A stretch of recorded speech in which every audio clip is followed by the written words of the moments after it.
শায়েখ আহমদুল্লাহর সাথে ছবি তোলায় বেসরকারি বিশ্ববিদ্যালয় ইউনিভার্সিটি অফ এশিয়া প্যাসিফিকের বিজনেস বিভাগের প্রফেসর ডক্টর শামশেদ আহমেদ স্যারকে শোকজ করা হয়েছে। প্রশ্ন হচ্ছে, এখনও এ দেশে এত বেশি আলেম বিদ্বেষ কেন?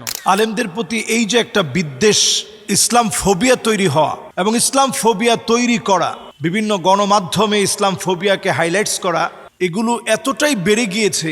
অনেক সময় আমরা তিরস্কার করি দাড়িকে, টুপিকে, আলেমদেরকে, নবী করিম সাল্লাল্লাহু আলাইহি সাল্লামের সুন্নাহগুলোকে। এটা বাড়তে বাড়তে আজকে এমন পর্যায়ে গিয়েছে যে একজন শিক্ষক একজন আলেমের সঙ্গে ছবি উঠিয়েছে, এটাকে কেন্দ্র করে শোকজ করা হয়েছে। বরং একদল ডেডিকেটেড আলেমদের ওখানে যাওয়া দরকার, যাওয়ার পরে তাদেরকে বলা দরকার, আপনি কোন দায়িত্বজ্ঞান থেকে কেন তাকে শোকজ করেছেন? আমরা যদি এর কড়া প্রতিবাদ স্থানে যে করতে না পারি, তাহলে এদের বীজ গোড়ায় আরো বেশি বাড়বে।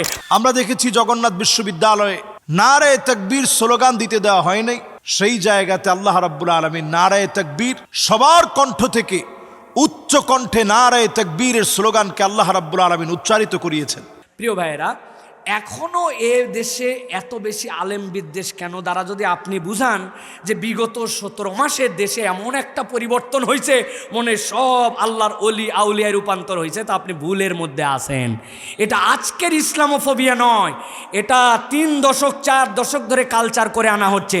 এখন ঠেলায় পরে ওরা একটু সেমিনার করে, ঠেলায় পরে ওরা একটু সিরাত করে, ঠেলায় পরে ইসলামিক বিভিন্ন প্রোগ্রাম করে। এটা তাদের দিল থেকে না আসে না, তাদের অন্তরগুলা ইসলাম বিদ্বেষে ভরা। আপনি দেখছেন না, যেই বাচ্চাটা লিল্লাহে তাকবীর আল্লাহু আকবার বলে গর্জে উঠেছিল, ওই মেয়েটার হাত থেকে মাইক কেড়ে নেওয়া হয়েছিল। কিন্তু আল্লাহ দেখায় দিয়েছেন তরুণ প্রজন্ম যারা, তারা আবার তাদেরকেই সমর্থন করে। গতকালকে ওই মেয়ের মুখ দিয়ে আবার লিল্লাহে তাকবীরের স্লোগান আসছে, ঠিক কিনা?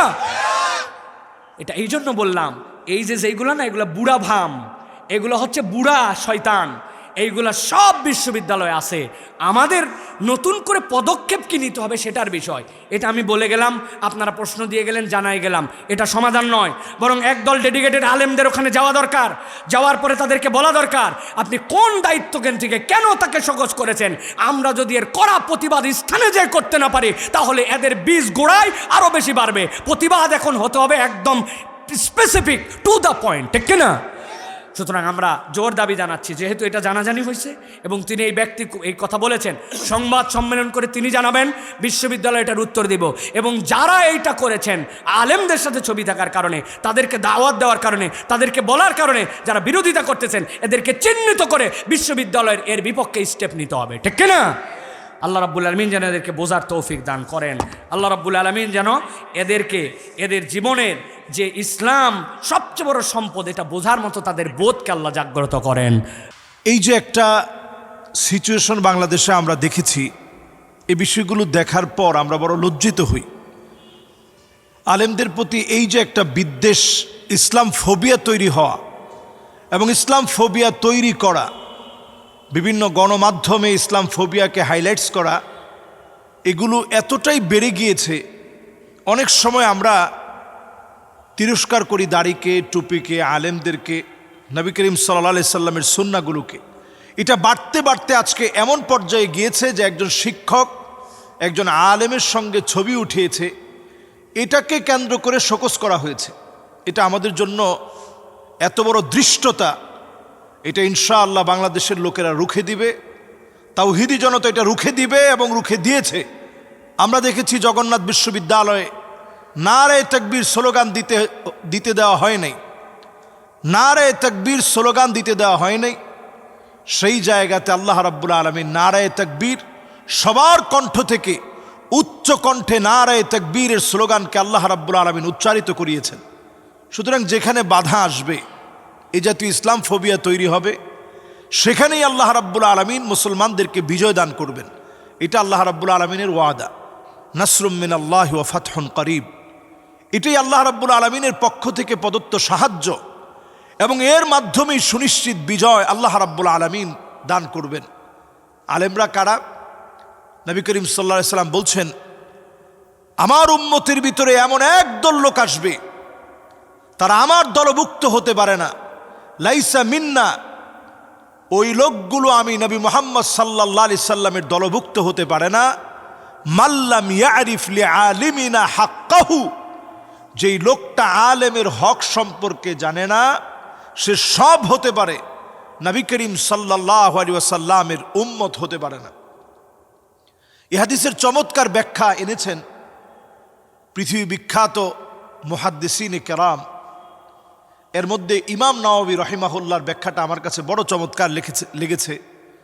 ইমাম নাওয়াবী রাহিমাহুল্লাহ তিনি বলছেন যে কেন একজন আলেমের দাম এত বেশি, যে আলেমের হক না জানলে নবী করিম সাল্লাল্লাহু আলাইহি ওয়াসাল্লামের উম্মত হওয়া যায় না, কেন এটা?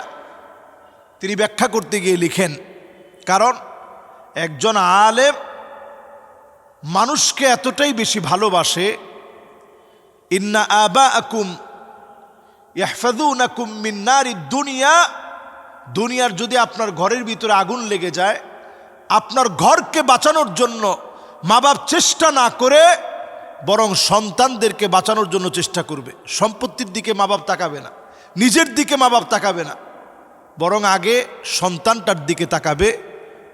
একজন দুনিয়ার জীবনে ঠিক আপনার আমার মা বাপ যেমন আমাদেরকে বাঁচায়, ওয়া ইন্নাল উলামা ইয়াহফাযুনাকুম মিন নারিল আখিরা, আর উলামায়ে কেরাম আপনাকে জাহান্নামের আগুন, আখিরাতের কঠিন আযাব থেকে, ভয়াবহ পরিস্থিতি থেকে উলামায়ে কেরাম আপনাকে বাঁচানোর জন্য আপ্রাণ চেষ্টা করে। এজন্য আলেম ওলামার দাম এত বেশি, আলেমদের হক বোঝাটা আমাদের জন্য এত বেশি প্রয়োজনীয়। কেউ যদি আলেমের সাথে বিদ্বেষ করে, ইসলাম ফোবিয়া নিজের ভিতরে যদি লালন করে, ওই লোকটা ঈমানের দাবি করতে পারে না। এজন্য যারা আজকের এই জাতীয় কর্মকাণ্ডকে হাইলাইটস করে, যারা এই জাতীয় কর্মকাণ্ডের সাথে নিজেদেরকে জড়িত করে, আসলে প্রকারান্তরে এরা নবী করিম সাল্লাল্লাহু আলাইহি সাল্লামের বিরুদ্ধাচারণে তারা লিপ্ত হচ্ছে। এবং তাদের আসলে প্রত্যেককে আমি বলবো, ইসলাম ফোবিয়া তৈরি করলে আপনার ঈমান থাকবে না। এজন্য আলেমদেরকে কটাক্ষ করে কথা বলা, ছোট করে কথা বলা, এই মানসিকতা আমাদের অবশ্যই ছেড়ে দিতে হবে। আল্লাহ রাব্বুল ইজ্জাতুল জালাল আলেমদের সম্মান বৃদ্ধি করুক। এদের এই সমস্ত কর্মকাণ্ডের কারণে আলেমদের সম্মান আরও অনেক বেড়ে যাবে। আল্লাহ রাব্বুল আলামিন আমাদেরকে বোঝার তৌফিক দান করুক। আসসালামু আলাইকুম ওয়া রাহমাতুল্লাহি ওয়া বারাকাতুহু।